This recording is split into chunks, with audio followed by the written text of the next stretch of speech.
Saudi আরবের দালালদের যন্ত্রণায় আমাদের জীবন অতিষ্ঠ। যেখানে কাজ খুঁজতে যাই, যেখানে কাজের একটা নিউজ পাই, সেখানে দেখি দালাল দালাল দালাল। এখন আমি আমার এক বন্ধুর সাথে মিট করতে আসছিলাম, দুদিন থাকলাম ওর এখানে, দেখলাম ওর এখানে কাজ টাজ দেখলাম, 5 স্টার হোটেল, 3 স্টার হোটেল, ঠিক আছে। ওইখানে ভ্যাকেন্সি খালি হইতে একটু সময় লাগবে। ওইখান থেকে আমি এখন রওনা দিতেছি আমার ভাইয়ের জায়গার ওইদিকে, ভাইয়ের ওখানে নাকি ভ্যাকেন্সি আছে এখন। ওর মোদির সাথে কালকে কথা বললাম, তো ইনশাল্লাহ কাজটা হয়ে যাবে। এখানে এখন 2টা কাজের ভ্যাকেন্সি আছে, একটা ড্রাইভিংয়ে, একটা মসজিদ ক্লিনিকে, যে কোনো একটাতে আমার হয়ে যাবে ইনশাল্লাহ।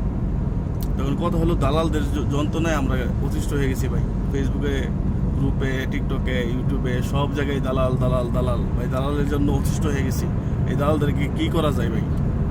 এদেরকে কিছু করা যাইব না? এরা 20-25টা আইডিয়া খুললা মানুষদেরকে প্রতারণা করতেছে, টাকা নিতেছে, টাকা নিয়ে বোধহয় হয়ে যেতেছে।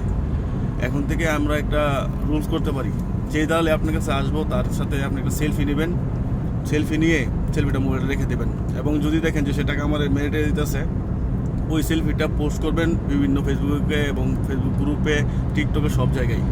এরকম করলে হয়তো বা আমরা অনেক দালাল থেকে বেঁচে যাব এবং অনেক বাংলাদেশের বেঁচে যাবে ইনশাল্লাহ। সবাই এটাই করার চেষ্টা করবো।